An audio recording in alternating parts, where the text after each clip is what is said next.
Oh, you're muted. There you AI go. ruining everything. Oh boy, this is what Monday is going to be like when Zach's good morning is wrecked. Should we do a take two? Take Take two. two. Good morning, Service Alliance community. How y'all doing today? Brother Doug, what's up? Morning, Zach.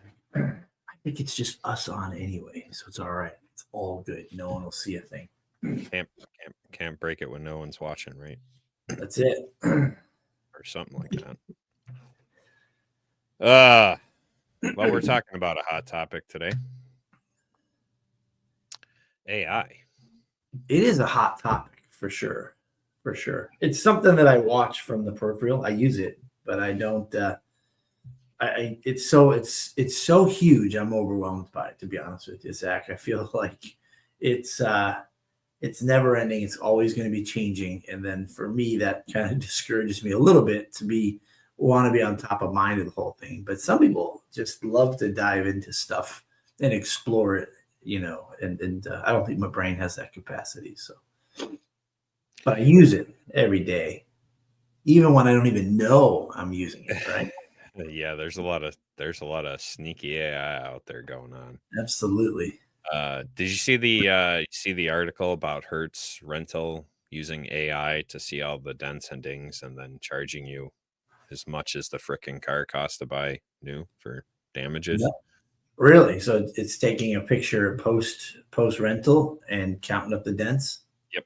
And then charging people exorbitant amounts for these little dents and scratches and minutia. Well, so you knew. I think you would think they knew they were going to get busted if they do something extreme. Is it possible they just roll it out, don't really test it, and then just implement it, and then all of a sudden the people are getting these high bills, and people in the know it hurts are going, "Is this really happening?" And now they've got to fix it. Did they just plug AI in and have AI run their business for them? Is that maybe what happened to Hertz? I mean, it wouldn't be the first time. That's very common in the software world. Fix it in post, just send it, see what happens, get a working model out as fast as possible. That's the pressure of trying to stay ahead, right? And so that does happen a lot. Sounds a little bit like conspiracy potentially, but I can totally see it happen. We were in pre-roll talking and just on a very minute level here at Action, introducing it to people in our leadership team. And yeah, they're kind of just putting information in and handing me back the information that came out without diving into it a little bit more. So there's a temptation there, right? For sure. When you're me, though, and you don't grammatically speak well, which may not be grammatically correct there. When, if I were to put some AI elegant email together or something, there's no doubt they're going to go, he must have a new best friend or something because he's not that smart, right? Yeah. So you want it to sound like you want it to be you, actually. Well, and we're gonna go into more of that today. Is AI helping us or making us dumber? And then how does that kind of apply to your business? So before Doug prays, I actually I got a scripture today. Great. Proverbs 4:7. Wisdom is the principal thing. Therefore get wisdom, and with all things get understanding. All right. Wisdom from AI. Just kidding. Lord God, we thank you that you are the most powerful being in the universe, that you have created all of us. Lord, you've created this earth,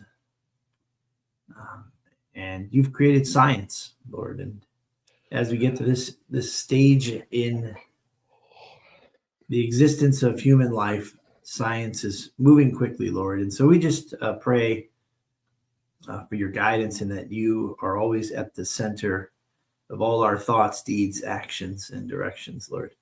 Please guide us to be the light of the world, to the world, Lord, and help us stay humble and grateful for the things that we have. Lord God, help us use our gifts and talents in a way that builds people up and show your love. In Jesus' name, amen. Amen.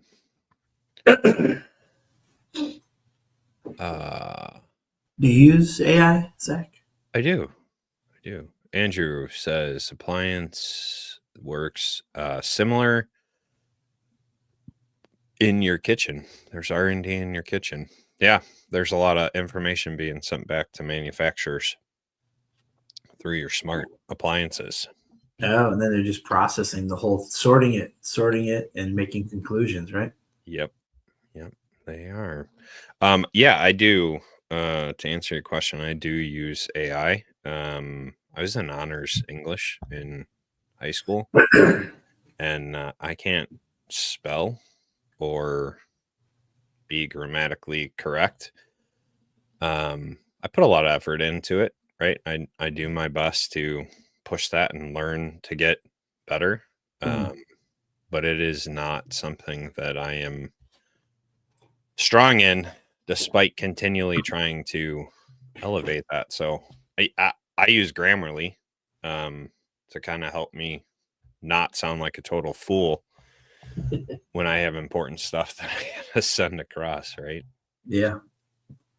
I mean, that's been around a long time. I've used it to help my sentence structure as well, and that was early adoption AI for sure, years and years ago when it came out. Right. So let's define what I'm talking about, making it us dumber, right? Brain rot. So cognitive offloading, letting AI do all of our thinking for us. We don't want to do. I shared a news article that I saw. There's a bunch of college students demanding tuition back because their professor, his entire class was put into AI, and he didn't put any effort into developing the class and teaching. And so that is the bad side of cognitive offloading, right? We have this professor who just says, you know what? I don't want to think. I don't want to do this class. AI, do it. And then he tells his students to not use AI in their papers and whatnot. So it's that kind of cognitive offloading. Sometimes I feel like I hear and feel AI promoted and advertised as your assistant or as a replacement for somebody else. And it's kind of the cool parallel there is if you're an owner of 2 or 3 employees and you're in charge of everything, once you decide to scale and grow and you have to find people to lead, you have to trust them to do what you want them to do and the direction you're heading in, without in absence of your presence. AI is the same way. It's not there to set it and forget it and allow it to generate your culture or direction.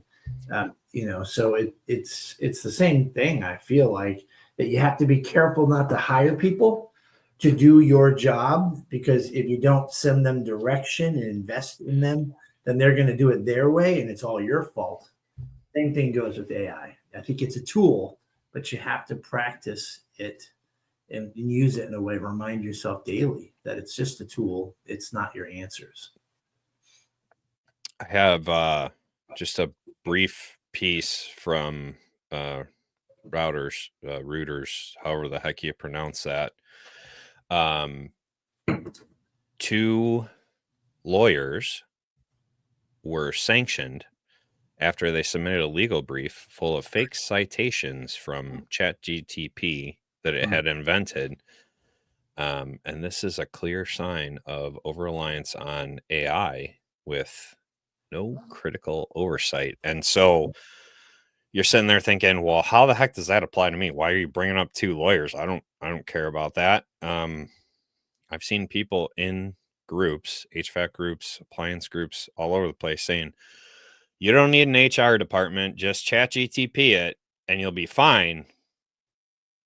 2 lawyers got their butt in a bind Yeah. for doing just that. So use your brain, right? Like there's certain things, legal advice. I'm going to attempt to trust a lawyer who is upstanding, and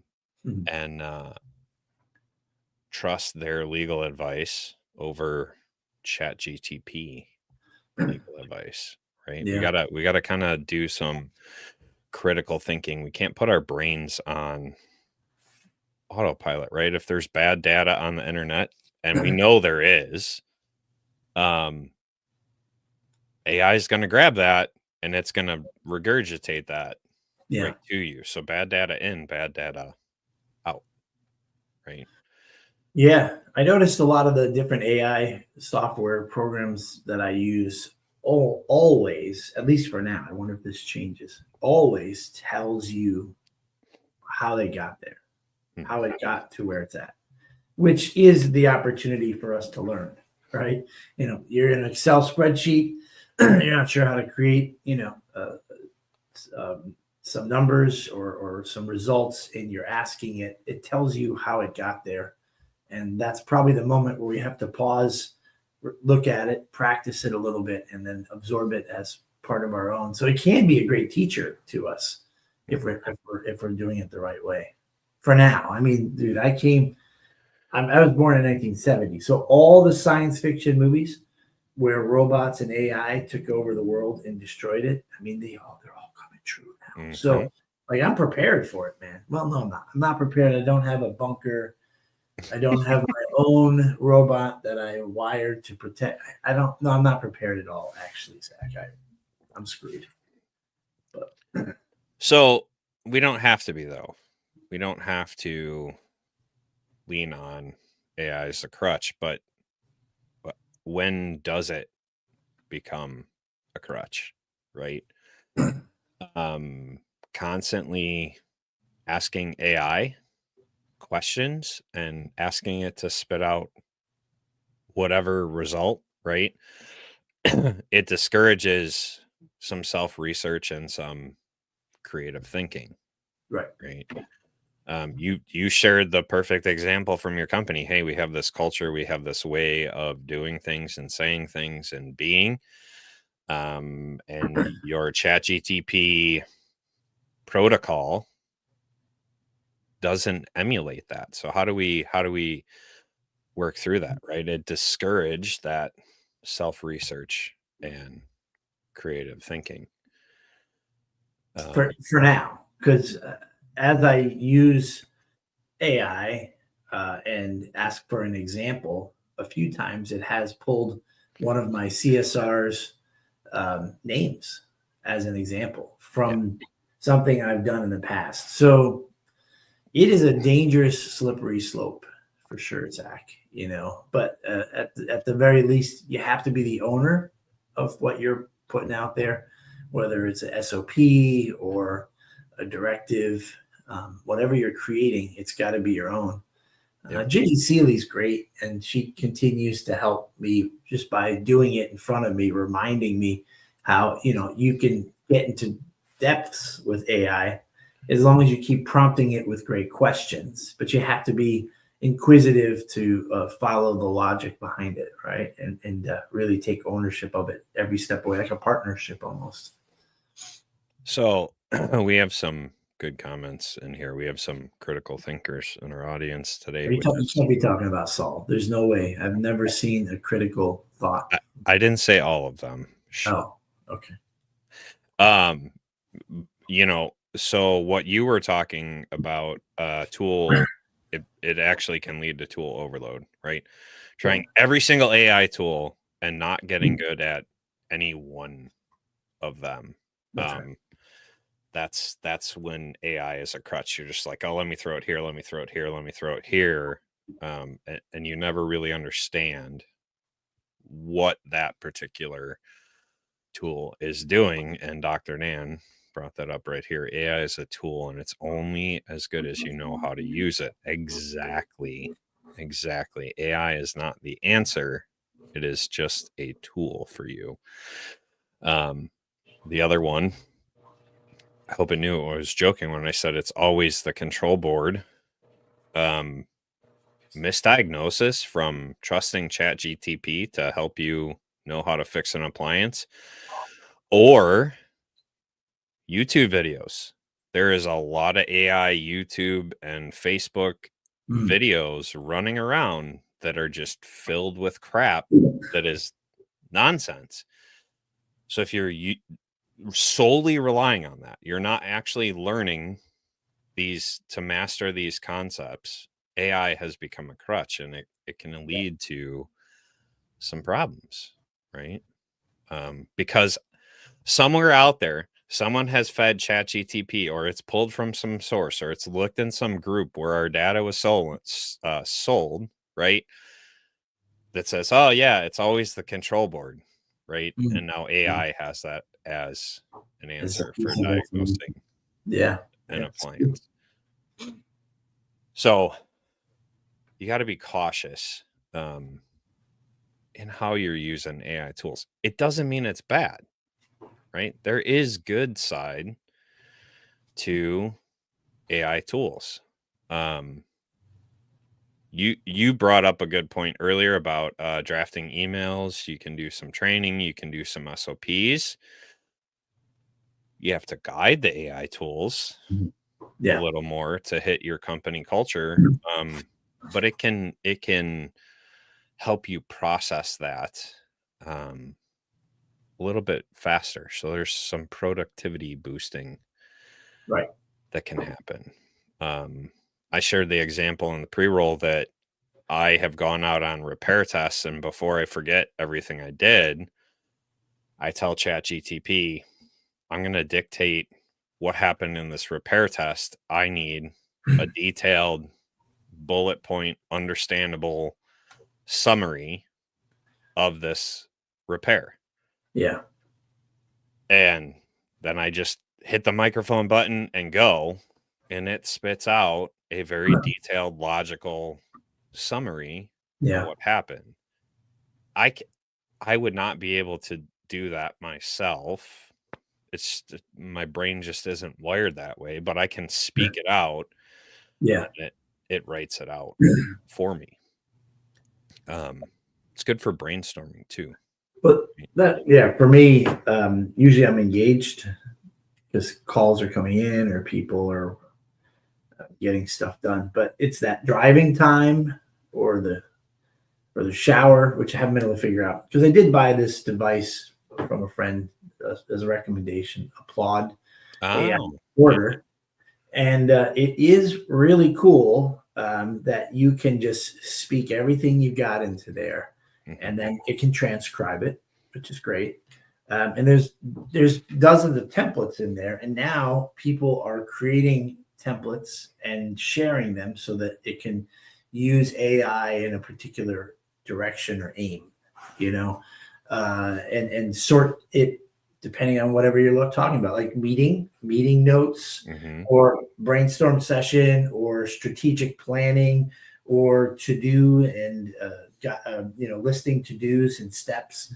You can ask it to sort that data all the way across the board, and I'll tell you that I like it, but I'm not impressed yet. So that means that I've got to do some research on how to do it, because I've used different templates and go, that's not exactly what I was hoping for from there.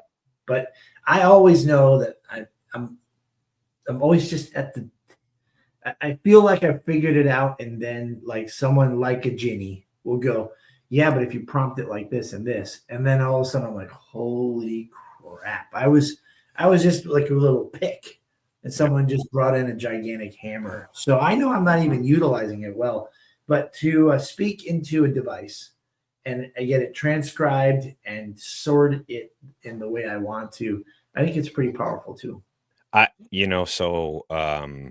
For one-man shows, or even for, you could theoretically, it's a little expensive to do it for that, but your personal cell phone. I use on the Apple iPhone, I use M1 is the app. It's called M1, the number one. And it is a AI phone service that instead of just a generic, hey, it's Zach, leave me a detailed message after the beep.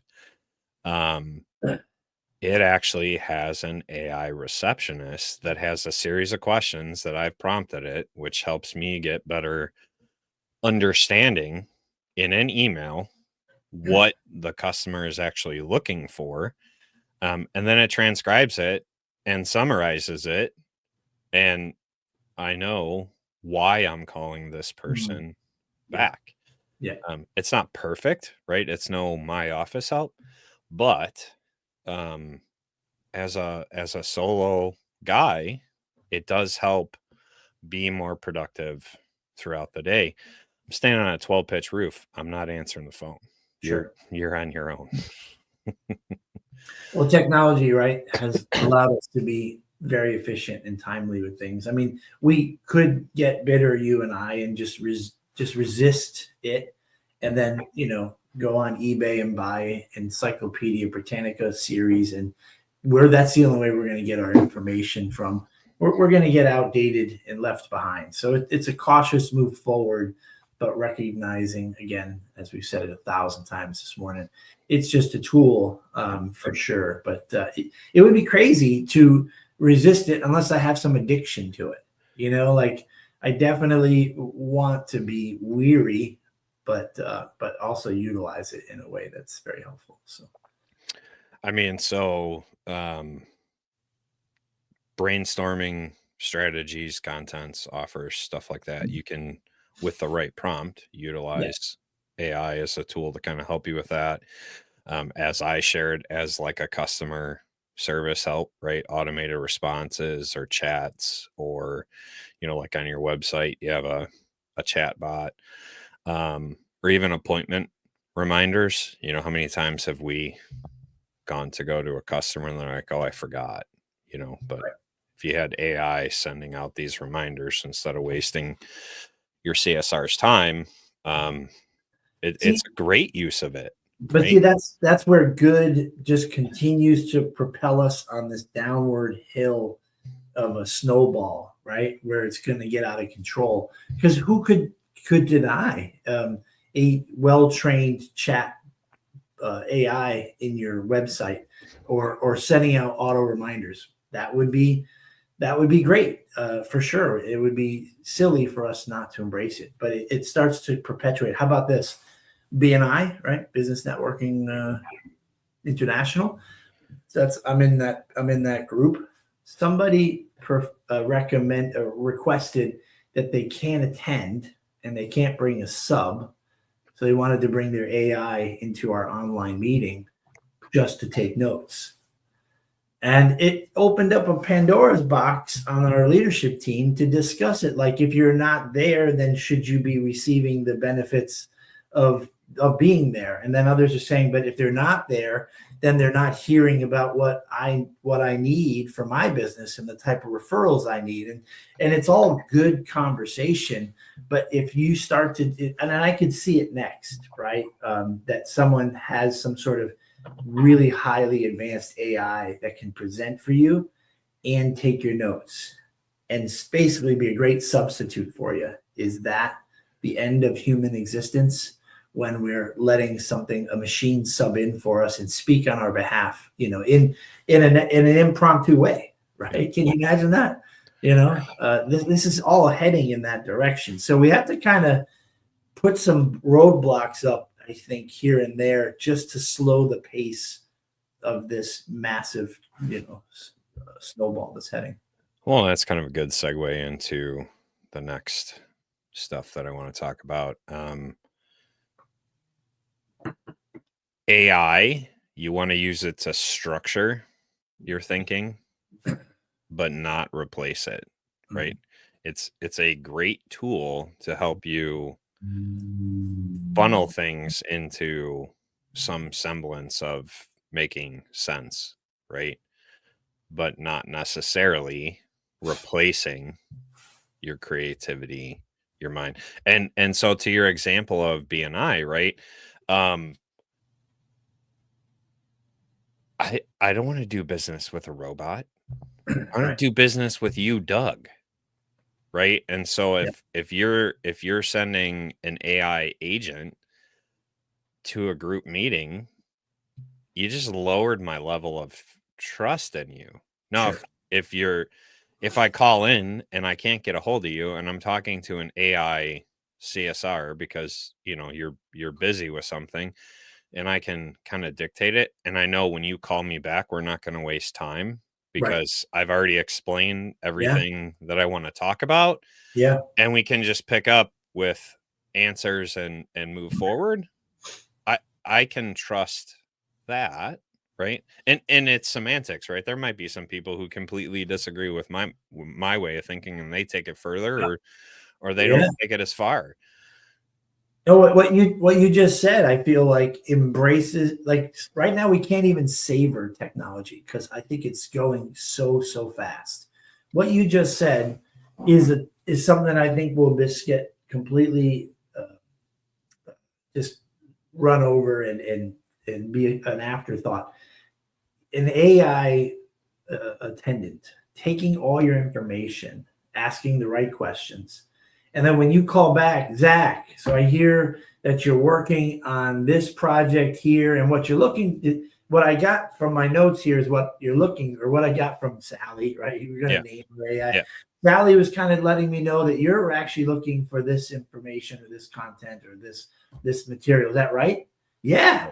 I mean, holy crap, that's super efficient, but it's going so quickly that those little savory moments are Right. going to be missed out on. And so, because we still have a large part of our population, as soon as they hear AI, they're hanging up. And so we have to wait for the majority of the population to buy into what is next, right? Like cable TV just took forever to take off, and then it finally takes off, and then everybody has it, and then the minority is the little old lady with rabbit ears, or Saul, because we know that Saul can't afford pay TV. But it's like there's a big swing. Yes, exactly. Well, yeah. See, Saul's a lot older than me, so we know these movies from the 70s and 80s. But yeah, I think we got to slow the roll a little bit, enjoy it, and let the majority of the people get caught up, because we use a AI attendant for overflow. We've got 8 people answering the phones in the summertime, and it's still not enough. And I'll get an email. The transcription comes right in, and I'm seeing that sometimes during lunch breaks for my CSRs, 5 to 6 times that AI is answering the phone. And if they didn't, they'd be on hold for 20 minutes. And I mean, that's to Andrew's point. In some circumstances, you don't want to do business with it. It's emotionless, devoid of voice, accent, judgment, etc. Emotions, right? And so my point was not to replace it. I'm a solo guy. I don't have a choice. If I am on a roof, it's dangerous for me to be answering a phone. If you're working on 220 behind an oven, Yeah. it's not a great idea to be answering your phone. Right. It's a temporary solution. In your case, it's an overflow. You got 9 CSRs who are answering the phone, and it still ain't enough. You're overflowing so that an actual person can call back and go Right. through everything with this customer. It's just that bridge until you can get the human connection. I think if you use it that way, it can be a good thing. It can be a bad Yeah. thing, but I think the scale leans towards Sure. it's a good thing, right? But how many years out? Let's call it now, Zach, before we have some sort of AI replaces an employee completely. Just removes the role. I think it's coming. This summer, we've had a couple Mondays that have been really rough Mondays. 2, 3 technicians out sick, 1 or 2 CSRs. I think a few Mondays back, we had 5 employees out on one day. Even this morning, someone called out and I was like, man, what do we have to do to incentivize and just get our employees to know that Mondays are the day that you got to come in with two broken arms and a broken leg? The commitment, the willing to just overcome whatever you're dealing with. AI is a great solution for that, Zach, right? And I can get maybe the AI to just say that I'm right all the time, which is nice. That would be good too, right? Yeah, I mean, with the lack of productivity from people, I think AI is going to be the direction that people head towards to minimize that, right? I think it's sooner than what Saul says. I would agree. I think it's more like 2 to 5 years where we start to see jobs disappearing because AI's got it. And remember, to me, I think it's the majority of the population. When the majority of it has accepted this new next level, right, we're moving through, right? So we've not even enjoyed whining about virtual assistants from other countries. I mean, we have a little bit, but it's already moving right into AI, and so it's going fast. So, Carlos, how about this? Sorry. I hired a guy from Sears, and in our area, Sears kind of folded up. It's the A&E service techs. They have no manager. So when they call in sick, when they've got a problem with the ticket, it goes into an AI system, and it takes sometimes between 5 and 15 to 20 minutes before it responds back with an answer. So it's using AI to process all requests, technical, HR related, and there is no person that the Sears people speak to. Now, the counterpoint to that, and where I think AI cannot do this, people management is a people problem. You need to be a good leader. Yeah. Because if you're just trusting AI management, right? We've all seen that meme of, a manager, leader, whatever, right? Yeah. And a true leader gets in there and is doing the work and is leading by example, where a manager is just, telling you what to do. Right. They're not helping you think That's for true. yourself. And so, I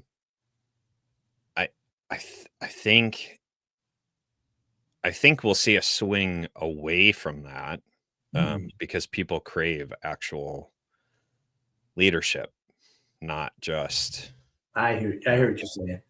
Yeah, if they're there just to be a binary, yes, you can do that. No, you can't. Go do this. Right. Go do this again.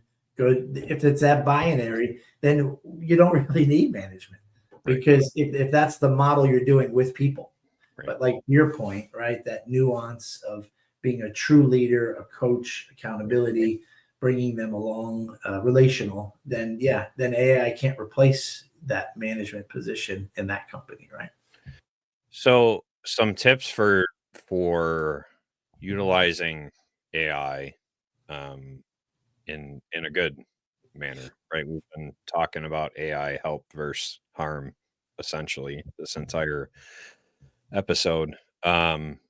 So use it to enhance but not replace your expertise, right? Yeah. Use it to help you get a more full answer to something that you're pretty well versed in. Always verify the answers that AI is giving you. Go find some sources, especially in technical or legal situations, as I shared earlier. Make sure you're going to the source and not just trusting AI to give you those answers. And take extra steps to understand the results that are coming out of whatever AI tool you're using, and not just copy and paste. Right. I think back to, because we are of the generation, no computers, then all of a sudden computers, then all of a sudden where we are now, right? You can remember our teachers telling us to cite the sources, and, we had to find 5 different sources and see if they were in some level of agreement, right? Yep. To understand if it was BS or if there's counterpoints to that answer, right? And we had to go into the card catalog, right, and search for these Actually, different things. I don't even know what you're talking about. I'm much younger than you. Get out of here, you microfiche. Hard cat. What microfiche? What's that? Yeah. You know exactly what that is. You were looking up.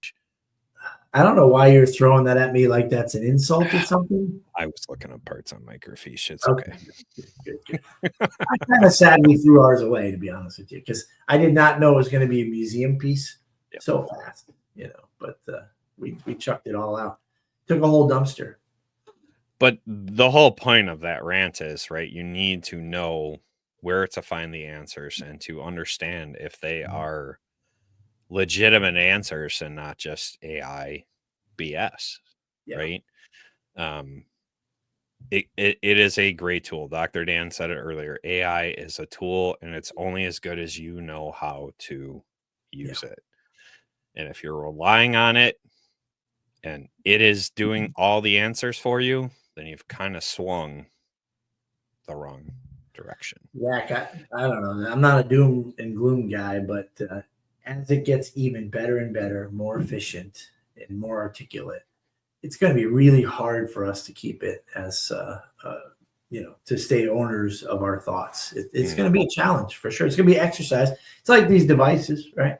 Like it wasn't that long ago, Zach, that we didn't have it in our hand. And now it's always in our hand. And we can't wait 45 minutes to get home to respond to something or to check an update or just it's not. I might as well just look for a different job wow, this has really brought me down. You're gonna stick your head in the sand. Yeah, that's what I'm gonna do. We're gonna be the old school appliance company, right? We're real people here. Well, and again, that's my point. I think that you can use AI as a tool, and I think you can still have that real human touch. I think you can embrace technology, and utilize it as such, and create this great thing. But you really have to be the thought center, the processing power behind that, and not let AI be the thing dictating the direction. So this is for another conversation, but it'd be interesting this week if somebody in this podcast series is a huge proponent of AI, because it's like almost like an argument. It's a pros and cons thing, and we might hear that from Mike tomorrow because he is a huge proponent of AI. Right. And so it's that concern of us losing our identity and our humanity because something is more efficient and better at something than we are. It becomes a crutch. I feel like it's interesting. We'll see what happens. This is fun, and then we're gonna wrap up. Dr. Dan says he misses microfiche and the wall of books and service manuals, stuff like that. And Andrew says, I don't miss the milk crate full of wasted manuals. Having done research through the manuals that the manufacturers provided and microfiche and stuff like that, and then having moved to the online implementation of service manuals, which I'm the one that has to do all the research and make sure they're on our website. I don't miss the books, man. I don't miss them. It's just so much easier to, my father-in-law sent me something. Hey, I'm having this trouble with my washer, and I just, quick went on the website and downloaded the manual and was able to diagnose it, as opposed to trying to go through a bookshelf worth of books to find the answer. It's just so much faster. Back in the 90s, we had you'd get microfiche updates in the mail, and the parts guy was like a young kid or something. He just let them build up on the corner of the parts desk. The updates we have to pull and replace the new one with the old one, the renew revised one. all of a sudden the pile got bigger and bigger. All of a sudden the pile was gone. Right. And it was asked of them like, hey, where'd they go? Oh, I finished them. And we're just sitting there going, I think he just tossed those in the garbage. And is our whole library now how tainted is it? Yeah. So servicealliancegroup.com, become an all access member. Mike is teaching the class on August 16th, coming up here pretty quick. AI for your service business. And this is going to be one of his presentations at PSA. It's going to be more in depth at PSA because it's going to be in person, but it is going to be a very detailed class mastermind session on August 16th, talking about some tools and tips and tricks in using AI for your service business. So if you're not an all access member, servicealliancegroup.com, come join other business owners and discuss how we're using AI in our businesses and how can we use it more effectively, just to continue to help us grow. Speaking of PSA, appliancerepairconference.com, go check it out, get your discount. Coming up in September in Las Vegas, PSA is holding their annual convention. Service Alliance Group will be there. We are actually now teaching 10 classes, 10 business classes to help you grow, scale, start wherever you are, helping you to run your business better. So appliancerepairconference.com, go check it out, get your discount, get registered now, coming up in September. That was it's a heavy episode. It's a lot of stuff to it. Yeah, absolutely. I'm gonna go make some customers happy today. And, I hope. And I'm gonna go put my head in the sand. All right. I hope the rest of you guys get out there and take care of your customers, love them well, and we'll see you next time on The Grind. Have a good day, guys. Thanks for tuning in to the Morning Grind podcast by Service Alliance Group. Subscribe to our channel and make sure you visit our website at servicealliancegroup.com for appliance repair business resources.